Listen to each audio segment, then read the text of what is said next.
صحیح اور حسن، صحیح اور حسن میں کیا فرق ہے؟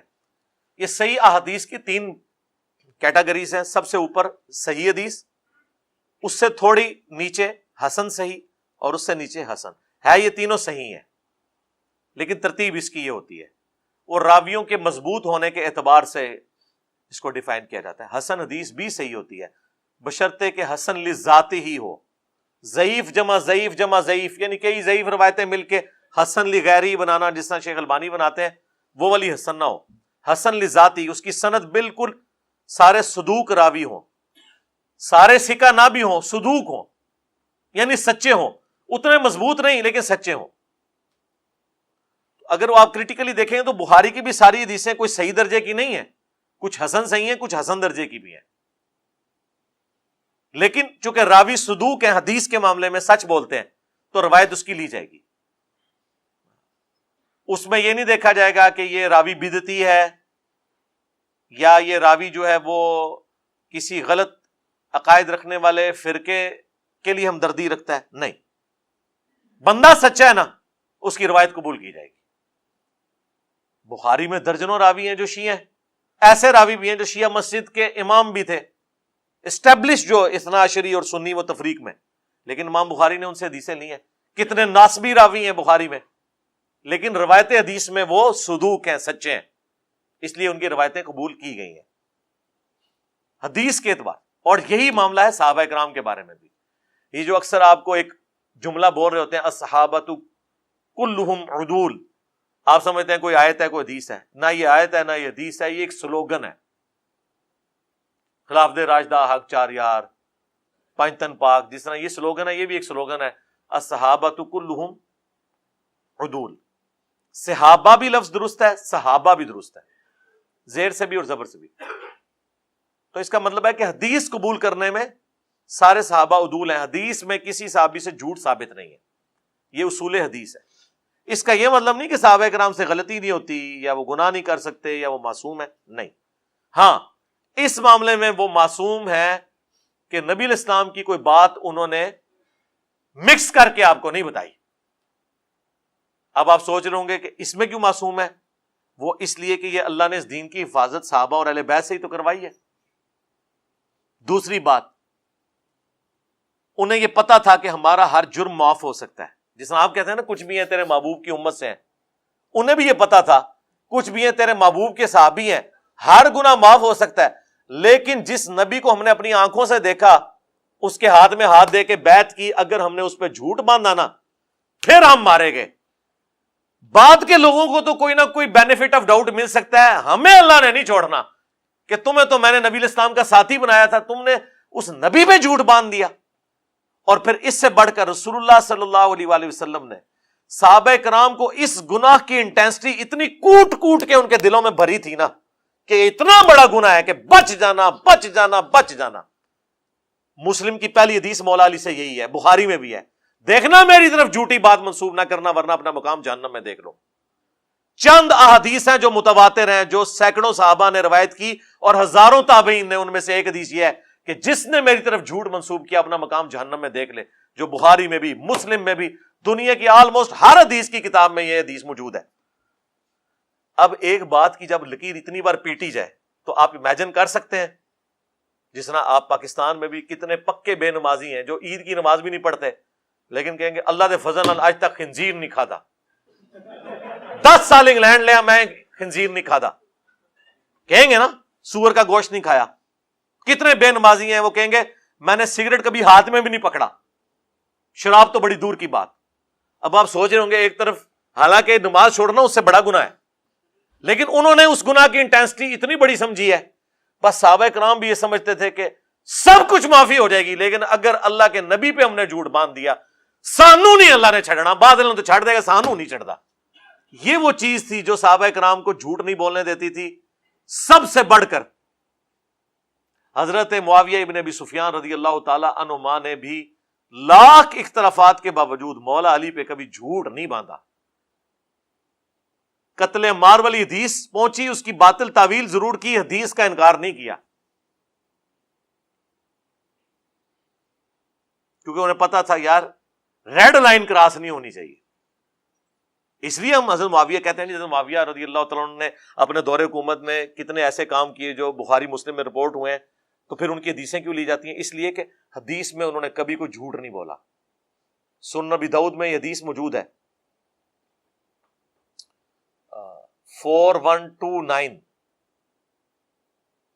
کہ محمد ابن سیرین حدیث بیان کرتے ہیں، تابعی ہیں حضرت معاویہ رضی اللہ تعالیٰ عنہ سے، اور ساتھ ہی فرماتے ہیں وَمُعَاوِيَةُ لَا يُتَّهَمُ فِي الْحَدِيثِ، اور معاویہ حدیث کے معاملے میں جھوٹے نہیں تھے، ان پہ کوئی تہمت نہیں کہ انہوں نے کبھی رسول اللہ پہ جھوٹ باندھا ہو. اس کے بعد انہوں نے ایک حدیث بیان کی، اس جملے میں انہوں نے حضرت معاویہ کی تعریف بھی کی اور حضرت معاویہ کی جو غلطیاں ہیں ان کی جسٹیفیکیشن اس اعتبار سے پیش کی کہ حدیث کے معاملے میں انہوں نے کوئی غلطی نہیں کی، اور معاویہ حدیث کے بارے میں متہم نہیں تھے، ان پہ کوئی تہمت نہیں کہ انہوں نے حدیث گھڑی ہو. یہ بات انہوں نے حضرت ابوبکر، عمر، عثمان اور علی سے حدیث بیان کرتے ہوئے کبھی نہیں کی. پوائنٹ ٹو بی نوٹڈ کہ وہ حدیث بیان کر رہے ہوں کہ حضرت علی نے فرمایا، اور آگے کہیں کہ حضرت علی پہ کوئی تہمت نہیں کہ انہوں نے کبھی جھوٹ بولا ہو حدیث کے معاملے میں. حضرت معاویہ کے لیے اس لیے کہ ان کو پتا تھا کہ حضرت معاویہ رضی اللہ تعالیٰ عنہ کے بارے میں محدثین کے ہاں، صحابہ اور تابعین کے ہاں، ان کے جو پولیٹیکل جو سٹانس ہے اس کی وجہ سے کئی چیزیں لوگوں کے دلوں میں کھٹکتی ہیں. تو یہ نہ ہو کہ میں حدیث بیان کروں تو لوگ کہیں یہ تو معاویہ کی حدیث ہے. تو حدیث کے معاملے میں چاہے حضرت معاویہ ہوں، مغیرہ ابن شعبہ ہوں، عمر ابن عاص ہوں رضی اللہ عنہ مجمعین، ایون بسر بن ابی ارطا، ایک نٹوریس ترین پرسنالٹی، صحابی ہے، فتح مکہ کے موقع پر مسلمان ہوا ہے، لیکن آپ اسماء و رجال کی ساری کتابیں اٹھائیں، ابن حجر اسقلانی کی تقریب التہذیب اٹھائیں، تہذیب التہذیب اٹھائیں، اسی طریقے سے امام ذہبی کی کتابیں اٹھائیں، سب لوگ کہتے ہیں سوائے کلمہ پڑھنے کے کوئی خیر کی رتی اس بندے میں نہیں تھی. یہ وہی ہے جس نے حضرت معاویہ کی حکومت کو اسٹیبلش کرنے کے لیے حضرت علی کے علاقوں میں گھس کے شیعان علی کو قتل کیا ان کی خلافت میں. جن بچوں کے نام علی ہوتے تھے ان کو بھی قتل کر دیتا تھا، اتنی نفرت اہل البیت سے. لیکن آپ مسند احمد کھولیں، ایک چیپٹر ہے اس کا نام ہے مسند بسر ابن ابی ارطا. اب وہ شیعہ اعتراض کرتے ہیں کہ یار اس ظالم کو تو تم بھی مانتے ہو تو حدیثیں کیوں لی ہوئی ہیں؟ حدیثیں کہاں سے؟ یار ایک حدیث ہے، او نہیں کہ ایک حدیث گھڑی ہوئی، او نہیں اے حدیث بھی ٹھیک ہے. یہ مرزا جہلمی چھپا ہوا رافضی اہل سنت کا لبادہ اڑا ہوا وہ بدبخت ہر وقت ہر ٹائم اس خاندان کے اوپر حملہ آور، اس خاندان کی توہین و تشنیع کرنا. ایک حدیث گڑی ہوئی ہے، ایک حدیث گڑی ہوئی ہے، ایک حدیث گڑی ہوئی ہے، یعنی مفہوم گڑا ہوا. حدیث تو درست ہے، کہتا ہے عمار کو فیا باغیہ قتل کرے گا، وہ عمار کو جہنم کی طرف بلاتا ہوگا، معاذ اللہ، وہ عمار کو جہنم کی طرف بلاتا ہوگا. اور یہ جو جہنم کی طرف بلانے والا گروہ تھا نا معاذ اللہ، یہ امیر معاویہ کا تھا. امیر معاویہ نے قتل کیا تھا، امیر معاویہ معاذ اللہ جہنم کی طرف بلانے والے. دیکھ لو وابی بھی حدیث نو گھڑی ہوئی کہندے نے، ٹھیک ہے. بعد انہوں نے آیا کہ لتر پہن کے نہیں مفہوم گھڑا ہویا. تو مفہوم بیان کرنا مامو پارٹی، مفہوم بیان کر کے دس نہ. تسی مبالغہ کر سکتے ہو، مبالغہ ادو ہوئے گا جو حدیث بیان کرو گے تو دسو گے جنہیں جنہیں بھی جرم کیتا ہے. مبالغہ لی حدیث نہیں بیان ہوگی ان کے منہ سے کبھی بھی 6220 مسلم کی، اور نہ صحیح بخاری کی 2812 کا یہ فارم کبھی بیان کر سکتے ہیں قتل عمار والی حدیث کا. تو بہر وہ بسر بن ابی ارطا کی مسند احمد یہاں ہمارے پاس پڑھی ہے، اس میں وہ حدیث ہے کہ نبی علیہ السلام نے دعا تعلیم کی، اللہم احسن عاقبتنا فی الامور کلہا واجرنا من خزی الدنیا وعذاب الاخرہ. میری فیوریٹ دعاؤں میں سے، اے اللہ ہمارے تمام کاموں کا انجام بہتر کر دے. یہ انگلش میں محاورہ ہے، all is well if end is well. تمام کاموں کا انجام بہتر کر دے اور ہمیں دنیا کی رسوائی اور آخرت کے عذاب سے بچا لے. یہ دعا بسر بن ابی ارطا نے روایت کی ہے، مسند احمد میں بھی ہے اور المستدرک للحاکم میں بھی ہے. اور امام حاکم جو صحیح شیعان علی میں سے تھے انہوں نے بھی حدیث لی ہوئی ہے اس کی. حضرت معاویہ سے بھی لی ہوئی ہے، اس سے بھی لی ہوئی ہے. یہ ہارڈ لائنر ہیں حضرت علی کے اعتبار سے، اس لیے ان کے اوپر شیعہ ہونے کا الزام بھی لگا. اہل سنت کے جو چند محدثین جنہیں شیعہ کہا گیا، اور شیعہ ان معنوں میں نہیں کہ رافضی، شیعہ وہ جو حضرت علی کی باقی صحابہ پہ فضیلت کے قائل ہیں، ان میں امام حاکم بھی ہیں جنہوں نے المستدرک للحاکم لکھی، لیکن انہوں نے حضرت معاویہ سے بھی حدیثیں لی ہیں، حضرت مغیرہ سے بھی لی ہیں، حضرت بصر ابن ارطاء سے بھی لی ہیں، اور لیکن ان کو سنی اس لیے مانا جاتا ہے، بہرحال وہ چاروں خلفاء کو مانتے ہیں. پہلے حضرت ابوبکر کی شان میں، پھر حضرت عمر، عثمان، علی، پھر حضرت عثمان کے دفاع میں بھی حدیث لیتے ہیں. وہ اس اعتبار سے الصحابۃ کلہم عدول کا مطلب ہے کہ روایت حدیث میں تمام صحابہ کی حدیثیں لی جائیں گی، یہ مطلب ہے. اس کا یہ مطلب نہیں ہے یہ پڑھ کے تو آگے کچھ اور نکال رہے ہوتے ہیں. جس طرح ہمارے لوگ جو ہے آیت پڑھتے ہیں یا ایھا الذین آمنوا اطیعوا اللہ واطیعوا الرسول واولی الامر منکم، اور کہتے ہیں اس سے امام حنیفہ کی تقلید واجب ہوگی. اولی الامر منکم میں امام حنیفہ کہاں سے آ گئے؟ یہ حکمران کا ذکر ہے، اور وہ بھی اوپن لائسنس نہیں آ گیا فَإِن تَنَازَعْتُمْ فِي شَيْءٍ فَرُدُّوهُ إِلَى اللَّهِ وَالرَّسُولِ. حکمران سے بھی جھگڑا ہو سکتا ہے، فیصلہ پھر بھی کتاب و سنت اللہ اور اس کے رسول سے ہوگا عز و جل وصلی اللہ علیہ وآلہ وسلم. تو آپ دیکھا کریں وہ بات کون سی ہو رہی ہے. صحیح مسلم میں جو حدیث ہے 240 علی سے محبت نہیں رکھے گا مگر مومن، علی سے بغض نہیں رکھے گا مگر منافق. اس حدیث کے حساب سے تو حضرت معاویہ کا مولا علی سے کس درجے کا بغض تھا، اس کے بارے میں کافی دفعہ بول چکا ہوں کہ جو شخص بھی دشمنی یا بغض رکھے اس کا یہ مطلب نہیں ہے کہ اس کو اس سے ذاتی کو دشمنی ہو گئی ہے. اس کو تعویل کی غلطی بھی لگ سکتی ہے، دنیا کی محبت کا غلبہ بھی ہو سکتا ہے. حضرت معاویہ کی تو آپ کو مثال ویسے ہی سمجھ نہیں آئے گی، ظاہر ہے کہ اس کے بارے میں تو ایک بڑی زیادہ احادیث اور پھر ہارڈ لائن آپ لے لیں گے. میں آپ کو کہتا ہوں ان کو تو چھوڑ دیں. سیدہ عائشہ جو تھی سلام اللہ علیہا، کیا انہوں نے حضرت علی سے جنگ نہیں کی ہے؟ تو ہم کیا کہیں گے کہ وہ مومنہ نہیں تھی؟ جبکہ بخاری میں عمار ابن یاسر کا خطبہ موجود ہے کہ عائشہ دنیا اور آخرت میں تمہارے نبی کی بیوی ہیں، یعنی ان کا مرتبہ کم نہیں ہوا. عمار ابن یاسر سے بڑا کوئی شیعہ ہے نا اس زمانے کا یا آج کا تو کلیم کرے ذرا. کوئی بھی کلیم نہیں کر سکتا. جو حضرت علی کے اتنے خاص ہیں کہ وہ کوفے میں ان کو بھیج رہے ہیں حضرت حسن کے ساتھ کہ آپ جا کے لوگوں کو آمادہ کریں کہ یہ جو حضرت عائشہ طلحہ اور زبیر آ رہے ہیں ان کے اس فتنے کو آپ نے روکنا ہے، جنگ جمل جو ہو گئی بعد میں. لیکن آخرت میں مرتبہ انہوں نے کم نہیں کیا. تو اس میں کیا الفاظ ہیں؟ اللہ تمہیں آزمائے گا کہ تم عائشہ کی اطاعت کرتے ہو یا اللہ کی اطاعت، کیونکہ اس وقت خلیفۃ المسلمین کی اطاعت اللہ کی اطاعت ہے. حضرت عائشہ کا جو وہ خلیفہ وقت کے خلاف خروج ہے اس کو عمار ابن یاسر نے ان کے بے ایمان ہونے سے تشبیہ نہیں دی، نہ اسے بغض علی قرار دیا ہے.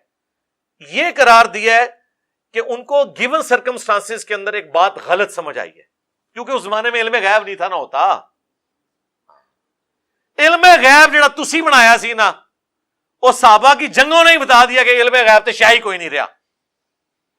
ہاں وہ صرف انبیاء کا خاصہ ہے، انہیں اللہ تعالیٰ علم الغیب دیتا ہے. وَمَا كَانَ اللَّهُ لِيُطْلِعَكُمْ عَلَى الْغَيْبِ، تمہاری کیا اوقات ہے کہ اللہ تمہیں غیب پر اطلاع دے. وَلَكِنَّ اللَّهَ يَجْتَبِي مِن رُّسُلِهِ مَن يَشَاءُ، اللہ چن لیتا ہے اپنے رسولوں میں سے جسے چاہتا ہے. تو صحابہ کرام کو اگر علم غیب ہوتا ہے، یہاں پہ لوگ کہتے ہیں نہیں غلط فہمی ہوگی سی جو باغیاں نے لڑاتا فلانے نے، اللہ تو بندے باج تکاں گے. پہلے دسو علم غیب کتے گیا؟ دیکھو کیسا دماغ گیا میرا رحمانی دماغ کتے گیا کہ تواڈے سارے شیطانی دماغ 1400 سال دے غلط عقیدے تانوں پڑھاندے رہے انج غائب ہو گئے نے کہ علم غیب کتے گیا. آپ تو کہتے ہیں کہ جی عبد القادر جیلانی اور غوث جو ہوتے ہیں وہ پوری کائنات کو ایک ذرے کی طرح ہتھیلی پہ دیکھ رہے ہوتے ہیں، اور صحابہ کرام کے گھوڑے کے قدموں کی خاک کو کوئی غوث کتب ابدال نہیں پہنچ سکتا. ہاں ہن دسو علم غیب کتے گیا؟ دل دا حال جاننا کتے گیا؟ کیوں نہیں حضرت عائشہ کو حضرت علی کے دل کا حال پتا چلا؟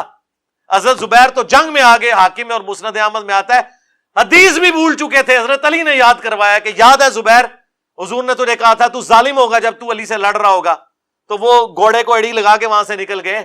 ان کا میں بھول گیا تھا. وہ قرآن میں آیا حضرت یوسف کا صحابی بھول گیا تھا، 9 سال بعد اسے یاد آیا. حضرت یوسف نے کہا تھا نا جب تم آزاد ہوئے تو بادشاہ سے میرا ذکر کرنا. 9 سال بھول گیا، اتنا بڑا واقعہ بھول گیا. جس بندے کی بشارت پہ وہ قید خانے سے نکلا، پھانسی کی سزا اس کی ختم ہوئی، کوئی چیز نہیں بولنی چاہیے تھی تو یہ تھی. یہ بہت بڑی چیز ہے، قرآن میں رپورٹ ہوئی ہے. تو حضرت زبیر بھی بھول گئے، جنگ چھوڑ گئے. حضرت طلحہ بھی جنگ چھوڑ گئے، مروان نے ان کے گھٹنے میں تیر مارا، حاکم میں آتا ہے وہ بھی شہید ہو گئے. حضرت عائشہ تو پوری زندگی روتی رہی ہیں، حتیٰ کہ انہوں نے کہا مجھے اب دفن بھی نہ کرنا اس حجرے کے اندر، مجھے میری سوکنوں کے ساتھ دفن کرنا، میں نہیں چاہتی کہ رسول اللہ، ابو بکر اور عمر کی وجہ سے لوگ میری تعریف کریں، جو کچھ میں نے حضور کے بعد کر دیا. کیونکہ حکم تھا کہ نبی کی بیویوں گھروں میں ٹھہری رہو. حضرت عائشہ جب تھیں اور کیا حضور کی بیویاں نہیں تھی، کوئی نہیں نکلی جنگ کے لیے، الٹا وہ ان کو روکتی نہیں. بعد میں پھر وہ آپ دیکھ لیں. خیر یہ ایک تلخ چیز ہے. تو آپ یہ جنگ جمل میں مولا علی کے مخالف صحابہ کا بھائی مولا علی نے معاف کر دیا ان کو، سب کے لیے دعائیں کی ہیں. حاکم میں موجود ہے، مصنف ابن ابی شیبہ میں، فضائل صحابہ میں، کہ میں امید کرتا ہوں کہ قرآن میں سورۃ الحجر میں جو آیا کہ اللہ تعالیٰ علیہ ایمان کے دلوں میں ایک دوسرے کے خلاف نفرتیں نکال دے گا، پھر وہ تختوں پہ بیٹھے ہوں گے آمنے سامنے ٹیک لگائے. یہ میرے طلحہ، زبیر اور عثمان کے بارے میں. مسئلہ تو ماموں کا ہے نا، ان کا تو کوئی مسئلہ نہیں ہے. اگر کوئی شخص دین کے طریقے پر حکومت کرتا ہے تو اسے خلیفہ کا درجہ دیا جائے گا. کیوں نہیں دیا جائے گا؟ بالکل خلیفہ ہی ہوگا وہ. عمر بن عبدالعزیز مروان کا پوتا ہے، اور ہم اسے امیر المومنین اور رضی اللہ تعالیٰ عنہ علیہ السلام بھی کہتے ہیں. 5ویں خلیفہ راشد کہتے ہیں، بلکہ چھٹا خلیفہ راشد حسن ابن علی کے بعد. اور خلافت صرف 2.25 سال ہے، 99 ہجری سے 101 ہجری تک. اور اسلام کا پہلا مجدد کہتے ہیں. یہ وہ مجدد ہے جسے سنی اور شیعہ دونوں مجدد کہتے ہیں. یہ لادہ بات ہے، بتاتے نہیں کہ اس نے تجدید کون سی کی ہے. مجدد آ کے خرابیاں دور کرتا ہے نا. وہ گند جو صاف کیا ہے، کہتے ہیں نا انجینئر صاحب گند پہ بیٹھتے ہیں، تو عمر بن عبدالعزیز کس گند میں بیٹھ کے انہوں نے وہ گند صاف کیا تھا؟ بنو امیہ. وہ کون سی خرابی تھی؟ حکومتی خرابیاں انہوں نے دور کی. تو وہ خلیفہ کہلاتے ہیں، خلیفہ راشد ہے. ان کا پورا نام کیا ہے؟ عمر بن عبدالعزیز بن مروان بن حکم. اور حکم وہ ہے جس کے اوپر رسول اللہ نے لعنت کی ہوئی ہے، لیکن لعنت کا حصہ عمر بن عبدالعزیز تک نہیں پہنچا. جو اکثر پوچھے ہوتے ہیں قرآن میں اللہ نے کہا جی یہودیوں پہ قیامت تک کے لیے اللہ کی ذلت اور غضب ہے. جی ان پہ ہے جو روش اختیار کریں گے. آج بھی اگر کوئی یہودی منصف مزاج ہو جائے تو اس سے غضب اٹھ جائے گا. یہ نہیں ہے کہ اللہ نے اسے باندھ دیا کہ وہ اسلام نہیں قبول کر سکتا. عبداللہ بن سلام نے نہیں اسلام قبول کیا. آج بھی کئی یہودی ہیں جو مسلمان ہوئے ہیں. تو یہ لعنت قبر تک تب جائے گی جب آپ خود لے کے جائیں گے، ورنہ آپ جب چاہیں ختم کریں خود. مجھے صرف حدیث کا صحیح کانسیپٹ دیں. جی کانسیپٹ لے لیں، ریکارڈ ہے. انٹروڈکشن آف حدیث، پورا حدیث کیسے ہے. اچھا اب حضور کے زمانے کی بات کی باتیں بھی حدیث. جی حدیث ہی ہوتی ہیں. حدیث کا مطلب ہوتا ہے بات. کیا مطلب ہوتا ہے؟ بات. محدثین کے ہاں جو نبی علیہ السلام نے فرمایا اسے کہتے ہیں حدیث مرفوع، کہ یہ رسول اللہ تک پہنچتی ہے. ارفا کہتے ہیں بلند کرنے کو، جس طرح ہمارا یہ سطح مرتفع ہے. ایک ہوتی ہے حدیث موقوف، جو کسی صحابی کا قول ہوتا ہے، جیسا کہ مولا علی کا قول کہ میری وجہ سے 2 فرقے جہنم میں جائیں گے، ایک میری محبت میں غلو کر کے، ایک میری دشمنی میں. اب یہ نبی اسلام سے نہیں وہ بیان کر رہے، خود بیان کر رہے ہیں اپنے بارے میں. اسے حدیث ہی کہا جاتا ہے، حدیث موقوف. اس سے نیچے آ جائے تابعین کے اقوال بھی جو ہیں وہ بھی احادیث ہوتی ہیں. اگر وہ نبی اسلام کے ریفرنس سے بیان کریں تو وہ حدیث نہیں ایکسیپٹ ہوتی جب تک وہ سند پوری نہ کریں. اور جو ان کا اپنا قول ہوتا ہے نا، اس کو ایکسپرٹ کے طور پہ حدیث کے طور پر لیا جاتا ہے. اب بخاری مسلم یا حدیث کی کتابیں جو ہے نا، ان میں یہ ساری چیزیں آپس میں گندی ہوئی ہوتی ہیں. حدیث موقوف، حدیث مرفوع، حدیث مقطوع، یہ سب کی سب ایک جگہ جمع ہوتی ہیں ایک حدیث کے اندر. اسی لیے اسے حدیث بھی کہا جاتا ہے. اوور آل حدیث ویسے اس کو مثلا اب یہ جو 3748 کا آپ نے حوالہ لکھا ہے کہ وہ کہہ رہے ہیں یہ تو واقعہ بعد میں ہوئے، حدیث کیسے ہے، حدیث کیسے بنی. 3748 جو بخاری کی حدیث ہے اس میں کیا الفاظ ہیں کہ حسین ابن علی کا سر کاٹ کر عبید اللہ ابن زیاد کے سامنے رکھا گیا. نعوذ باللہ. اللہ کی لعنت، اللہ کے فرشتوں کی لعنت، تمام لعنت کرنے والوں کی لعنت جنہوں نے حسین ابن علی کو مظلومانہ شہید کیا. آمین. تو وہ چھڑی سے ان کے سر مبارک کو کریدنے لگا اور ان کے حسن کے بارے میں کوئی کلام کیا انس ابن مالک وہاں کھڑے تھے، انہوں نے فرمایا کہ سب سے زیادہ رسول اللہ کے ہم شکل حسین ابن علی تھے۔ یہ ہے 3748 جس کو آپ نے پوچھا کہ یہ حدیث کیوں ہے، اس لیے کہ اس میں رسول اللہ کا کیا نام نہیں آیا نا۔ دوسرا، یہ حدیث سے مرفوع بھی ہے اس حوالے سے کہ انس ابن مالک نے رسول اللہ کو نہ صرف دیکھا ہے بلکہ 10 سال وضو کروایا، بخاری مسلم میں۔ اور انس ابن مالک کہہ رہے ہیں کہ حضرت حسین ابن علی رسول اللہ کے ہم شکل ہیں۔ حضور کا ہم شکل ہونا، حضور کے ساتھ شکل کا ملنا، یہ نبی علیہ السلام کی حدیث بن گئی نا۔ حدیث صرف حضور کا فرمان تو نہیں ہے، جو آپ کر کے دکھائیں وہ بھی حدیث ہے، جس پہ آپ خاموش ہوں وہ بھی حدیث ہے، حدیث تقریری، حدیث قولی، حدیث فعلی، نبی علیہ السلام کے ہم شکل۔ حدیث موقوف بھی ہے کہ حضرت انس ابن مالک بیان کر رہے ہیں، وہ ان کی اپنی بات بھی ہے، اور وہ واقعہ نتھی ہو گیا اس کے ساتھ، لہذا یہ سب کا سب اکٹھا ہو گیا بخاری میں، اور سند ایک ہی ہے، سند ایک ہے۔ اب یہ نہیں ہو سکتا کہ میں اس کا ٹکڑا لے لوں کہ حسین جو ہے وہ رسول اللہ کے ہم شکل تھے اور باقی میں جملہ چھوڑ دوں کہ حسین کا سر کاٹ کے سامنے رکھا گیا۔ کیوں چھوڑیں گے؟ راوی تو ایک ہی ہے جو بیان کر رہا ہے، سمجھ آئی بات کی؟ اسی راوی پہ اعتبار کر کے آپ نے حضور کی بات مان لی، انس ابن مالک کی بات مان لی، وہ پورا واقعہ جو بیان کر رہا ہے وہ کہنے میں نے آدھا واقعہ چھوڑ دینا ہے، تو ایسے تو نہیں ہوگا۔ اس لیے سارے کو حدیث کہا جاتا ہے، اور یہ تاریخ کہہ کے اسے جھٹلا نہیں سکتے۔ تاریخ کی سب سے اتھینٹک بک قرآن ہے۔ حضرت یوسف علیہ السلام کا اپنے بھائیوں کے ساتھ جو معاملہ ہوا، وہ تو حضور صلی اللہ علیہ وآلہ وسلم سے کم از کم آپ سمجھ لیں آلموسٹ 3000 سال پرانی تاریخ ہے۔ وہ تو تاریخ ہے نا، یوسف علیہ السلام کے بھائیوں نے ان سے حسد کیا اور وہ پھر کس طریقے سے مصر کے حکمران بنے، یہ پوری تاریخ ہے نا۔ تو تاریخی واقعات تو قرآن میں بھی آئے ہیں، کیوں ہم بیان کرتے ہیں؟ عبرت کے لیے۔ اس طریقے سے بخاری مسلم میں بھی جو تاریخ آئی ہے عبرت کے لیے بیان ہو رہی ہوتی ہے، وہ حدیث کے طور پہ آتی ہے، حدیث کی نمبرنگ کے تحت ہی آتی ہے۔ جیسے قرآن میں ایسی کوئی تفریق نہیں ہے کہ تاریخی واقعات الگ کر دیے ہوں اللہ نے، یہ کہہ کہ یہ تو تاریخ ہے۔ اب تخت بلقیس کا جو ایک واقعہ ہوا ہے، ایک تاریخی واقعہ ہے۔ اس طریقے سے رومنز اور پرشینز کی جنگ کا جو سورہ روم کے سٹارٹ میں ذکر ہے، ایک تاریخی واقعہ ہے نا۔ دونوں کافر لڑ رہے تھے، کوئی مسلمانوں کی جنگ کا ذکر ہے قرآن میں، یہ کیا کر رہا ہے واقعہ؟ جو اللہ نے کہا ہے کہ رومی مغلوب ہو گئے پرشینز کے ہاتھوں اور ان قریب دوبارہ سے غالب آ جائیں گے، اس میں دین کا کون سا مسئلہ بیان ہوا ہے؟ دونوں کافر، ایک تاریخی واقعہ آیا ہے، ایک پروفیسی کے طور پہ، بعد میں پوری بھی ہوگی۔ تو اس طرح اپنا ریلیٹ کیا کرے۔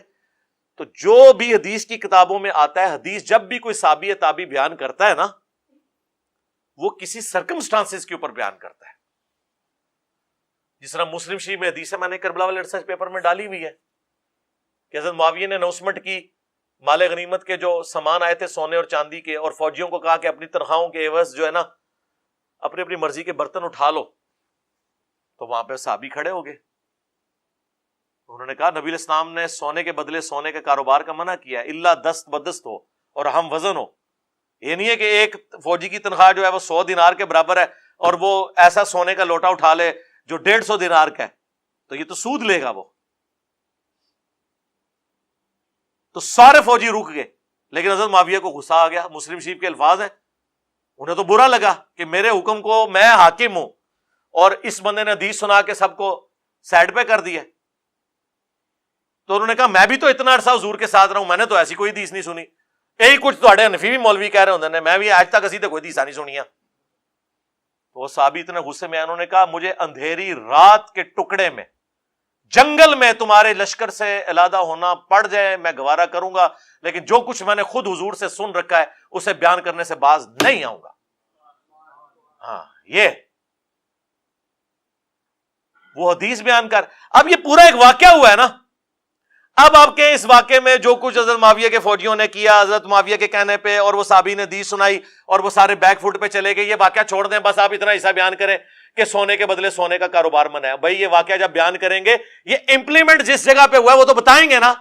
ویسے تو بڑا شوق ہے تو شان نزول دسو، حدیثاں دا شان نزول نہ تم دسیے, مامو پارٹی تانوں نہ دسیے کہ انس نے کب یہ حدیث بیان کی کہ حسین جو ہے وہ حضرت رسول اللہ کے ہم شکل ہیں, جب تمہارا جو مامو کا گورنر تھا عبید اللہ ابن زیاد وہ ان کے چھڑی مار رہا تھا ان کے سر مبارک میں, اس وقت انہوں نے یہ حدیث سنائی ہے. تمہیں نہ بتائیں انج تے بڑا شان نزول دا شوق جے, تے شان نزول ہوندا جے نا انہاں حدیثاں دا, جتھے جتھے تواڈے وڈیاں نے کام پایا اوتھے اوتھے حدیثاں سناندے سن. تو پھر وہ سارے واقعے کو محدثین ایک جگہ جمع کرتے ہیں اور اس پورے کو حدیث ہی کہا جاتا ہے, حدیث ود تفسیر. سمجھ آ گئی بات کی؟ یہ ساری باتیں میں نے ایک انٹلیکچوئل ترتیب سے مثالیں دے کے ترتیب سے نا کوئی 1.5 گھنٹے کی ایک ویڈیو ریکارڈ کروائی ہے, انٹروڈکشن آف حدیث. اس میں منکرین احادیث کے بھی جوابات ہیں, ناسبیوں کے بھی جوابات ہیں, ساروں کے جوابات ہیں. اے تہاڈا پورا تھدا مکا چھڑیا جائے. کوئی بندہ ایسا جنہیں پرچی لکھی ہو دی میں پرچی نہ پڑھی ہوئے, ہاں یہ فیبریکیٹڈ سوال نے اپنی پرچیاں. او مامو پارٹی جو میں نے ویڈیو میں ریکارڈ کرایا نا, اس ویڈیو کو 10 دفعہ دیکھو اور وہی سوال آپ اس طریقے سے جواب کبھی دے دو. یہ میں ویسے وہ تکبر کے طور پہ نہیں کہہ رہا, میں ان کو بتا رہا ہوں کہ ان کی اوقات کیا ہے.